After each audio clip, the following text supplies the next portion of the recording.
Bonjour, bienvenue sur Bible 365. Nous sommes contents que vous soyez avec nous aujourd'hui, pour écouter la lecture du livre Ésaïe chapitre 38 à 41.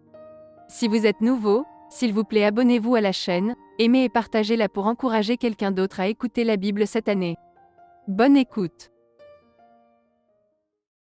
Ésaïe, chapitre 38.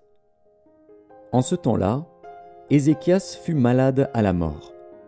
Le prophète Ésaïe, fils d'Amoz, vint auprès de lui et lui dit : « Ainsi parle l'Éternel, donne tes ordres à ta maison, car tu vas mourir, et tu ne vivras plus. » Ézéchias tourna son visage contre le mur et fit cette prière à l'Éternel. « Ô Éternel, souviens-toi que j'ai marché devant ta face avec fidélité et intégrité de cœur, et que j'ai fait ce qui est bien à tes yeux. » Et Ézéchias répandit d'abondantes larmes. Puis la parole de l'Éternel fut adressée à Ésaïe en ces mots : « Va, et dis à Ézéchias : Ainsi parle l'Éternel, le Dieu de David, ton père. J'ai entendu ta prière, j'ai vu tes larmes. Voici, j'ajouterai à tes jours 15 années. Je te délivrerai, toi et cette ville, de la main du roi d'Assyrie. Je protégerai cette ville. Et voici, de la part de l'Éternel, le signe auquel tu connaîtras que l'Éternel accomplira la parole qu'il a prononcée. Je ferai reculer de 10 degrés en arrière, avec le soleil, l'ombre des degrés qui est descendue sur les degrés d'Akaz. Et le soleil recula de 10 degrés sur les degrés où il était descendu. Cantique d'Ézéchias, roi de Juda, sur sa maladie et sur son rétablissement. Je disais : quand mes jours sont en repos, je dois m'en aller aux portes du séjour des morts. Je suis privé du reste de mes années. Je disais : je ne verrai plus l'Éternel sur la terre des vivants. Je ne verrai plus aucun homme parmi les habitants du monde. Ma demeure est enlevée et transportée loin de moi, comme une tente de berger. Je sens le fil de ma vie coupé comme par un tisserand qui me retrancherait de sa trame. Du jour à la nuit, tu m'auras achevé. Je me suis contenu jusqu'au matin. Comme un lion, il brisait tous mes os. Du jour à la nuit, tu m'auras achevé. Je poussais des cris comme une hirondelle en voltigeant. Je gémissais comme la colombe. Mes yeux s'élevaient languissants vers le ciel. Ô Éternel, je suis dans l'angoisse. Secours-moi. Que dirais-je ? Il m'a répondu et il m'a exaucé. Je marcherai humblement jusqu'au terme de mes années après avoir été ainsi affligé. Seigneur, c'est par tes bontés qu'on jouit de la vie. C'est par elles que je respire encore. Tu me rétablis, tu me rends à la vie. Voici, mes souffrances mêmes sont devenues mon salut. Tu as pris plaisir à retirer mon âme de la fosse du néant, car tu as jeté derrière toi tous mes péchés. Ce n'est pas le séjour des morts qui te loue, ce n'est pas la mort qui te célèbre. Ceux qui sont descendus dans la fosse n'espèrent plus en ta fidélité. Le vivant, c'est celui-là qui te loue, comme moi aujourd'hui. Le Père fait connaître à ses enfants ta fidélité. L'Éternel m'a sauvé. Nous ferons résonner les cordes de nos instruments tous les jours de notre vie, dans la maison de l'Éternel. Ésaïe avait dit qu'on apporte une masse de figues et qu'on les étende sur l'ulcère, et Ézéchias vivra. Et Ézéchias avait dit : à quel signe connaîtrai-je que je monterai à la maison de l'Éternel ? Ésaïe, chapitre 39. En ce même temps, Mérodach-Baladan, fils de Baladan, roi de Babylone, envoya une lettre et un présent à Ézéchias, parce qu'il avait appris sa maladie et son rétablissement. Ézéchias en eut de la joie, et il montra aux envoyés le lieu où étaient ces choses de prix, l'argent et l'or, les aromates et l'huile précieuse, tout son arsenal, et tout ce qui se trouvait dans ses trésors. Il n'y eut rien qu'Ézéchias ne leur fit voir dans sa maison et dans tous ses domaines. Ésaïe, le prophète, vint ensuite auprès du roi Ézéchias et lui dit : Qu'ont dit ces gens-là ? Et d'où sont-ils venus vers toi » Ézéchias répondit, « Ils sont venus vers moi d'un pays éloigné, de Babylone. » Ésaïe dit encore, « Qu'ont-ils vu dans ta maison » Ézéchias répondit, « Ils ont vu tout ce qui est dans ma maison. Il n'y a rien dans mes trésors que je ne leur ai fait voir. » Alors Ésaïe dit à Ézéchias, « Écoute la parole de l'Éternel des armées. Voici, les temps viendront où l'on emportera à Babylone tout ce qui est dans ta maison et ce que tes pères ont amassé jusqu'à ce jour. Il n'en restera rien, dit l'Éternel. Et l'on prendra de tes fils, qui seront sortis de toi, que tu auras engendrés, pour en faire des eunuques dans le palais du roi de Babylone. » Ézéchias répondit à Ésaïe, « La parole de l'Éternel que tu as prononcée est bonne. Car, ajouta-t-il, il y aura paix et sécurité pendant ma vie. » Ésaïe, chapitre 40. Consolez, consolez mon peuple, dit votre Dieu. Parlez au cœur de Jérusalem, et criez-lui que sa servitude est finie, que son iniquité est expiée, qu'elle a reçu de la main de l'Éternel au double de tous ses péchés. Une voix crie, « Préparez au désert le chemin de l'Éternel, aplanissez dans les lieux arides une route pour notre Dieu. Que toute vallée soit exaucée, que toute montagne et toute colline soient abaissées, que les coteaux se changent en plaines et les défilés étroits en vallons. Alors la gloire de l'Éternel sera révélée, et au même instant toute chair la verra, car la bouche de l'Éternel a parlé. » Une voix dit, « Crie !» Et il répond, « Que crierai-je ? Toute chair est comme l'herbe, et tout son éclat comme la fleur des champs. L'herbe sèche, la fleur tombe, quand le vent de l'Éternel souffle dessus. Certainement le peuple est comme l'herbe. L'herbe sèche, la fleur tombe, mais la parole de notre Dieu subsiste éternellement. Monte sur une haute montagne, Sion, pour publier la bonne nouvelle. Élève avec force ta voix, Jérusalem, pour publier la bonne nouvelle. Élève ta voix, ne crains point. Dis aux villes de Juda, voici votre Dieu. Voici le Seigneur, l'Éternel vient avec puissance, et de son bras il commande. Voici, le salaire est avec lui, et les rétributions le précèdent. Comme un berger, il paîtra son troupeau, il prendra les agneaux dans ses bras, et les portera dans son sein. Il conduira les brebis qui allaitent. Qui a mesuré les eaux dans le creux de sa main, pris les dimensions des cieux avec la paume, et ramassé la poussière de la terre dans un tiers de mesure? Qui a pesé les montagnes au crochet et les collines à la balance? Qui a sondé l'esprit de l'Éternel, et qui l'a éclairé de ses conseils? Avec qui a-t-il délibéré pour en recevoir de l'instruction? Qui lui a appris le sentier de la justice? Qui lui a enseigné la sagesse et fait connaître le chemin de l'intelligence? Voici, les nations sont comme une goutte d'un seau, elles sont comme de la poussière sur une balance. Voici, les îles sont comme une fine poussière qui s'envole.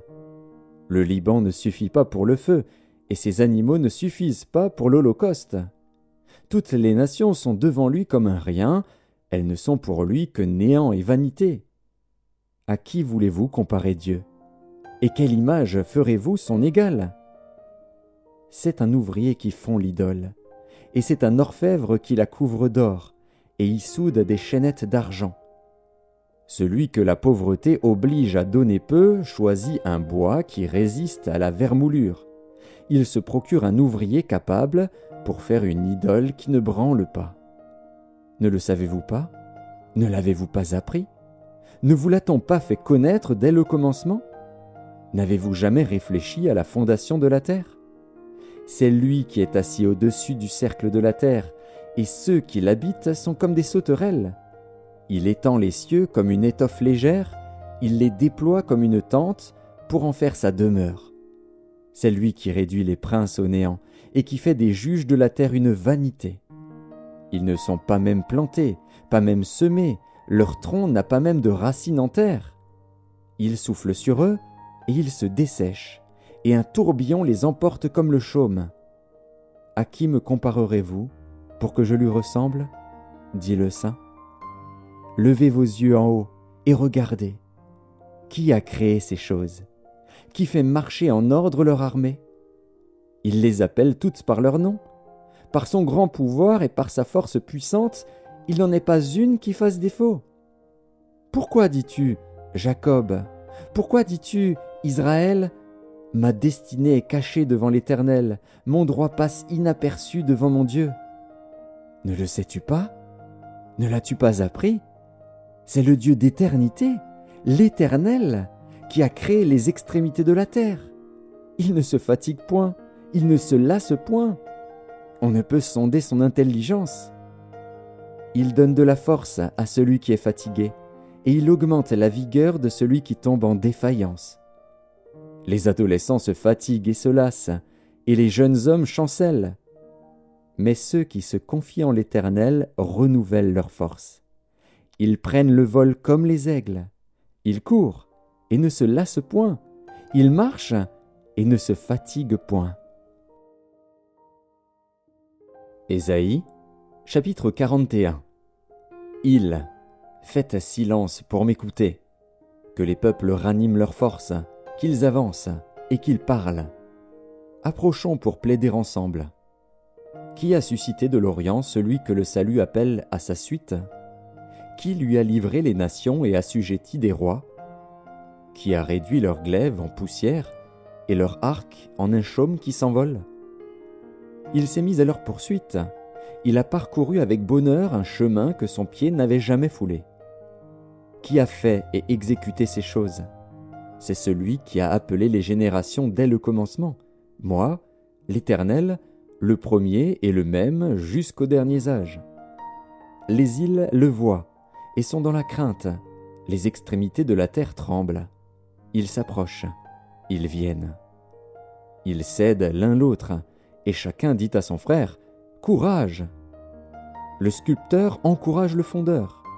Celui qui polit au marteau encourage celui qui frappe sur l'enclume. Il dit de la soudure « Elle est bonne !» et il fixe l'idole avec des clous pour qu'elle ne branle pas. Mais toi, Israël, mon serviteur, Jacob, que j'ai choisi, race d'Abraham que j'ai aimé, toi, que j'ai pris aux extrémités de la terre et que j'ai appelé d'une contrée lointaine, à qui j'ai dit « Tu es mon serviteur, je te choisis, et ne te rejette point. Ne crains rien, car je suis avec toi. Ne promène pas des regards inquiets, car je suis ton Dieu. Je te fortifie, je viens à ton secours. Je te soutiens de ma droite triomphante. Voici, ils seront confondus, ils seront couverts de honte, tous ceux qui sont irrités contre toi.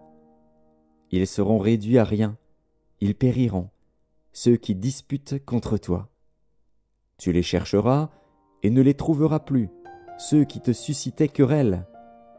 Ils seront réduits à rien, réduits au néant, ceux qui te faisaient la guerre.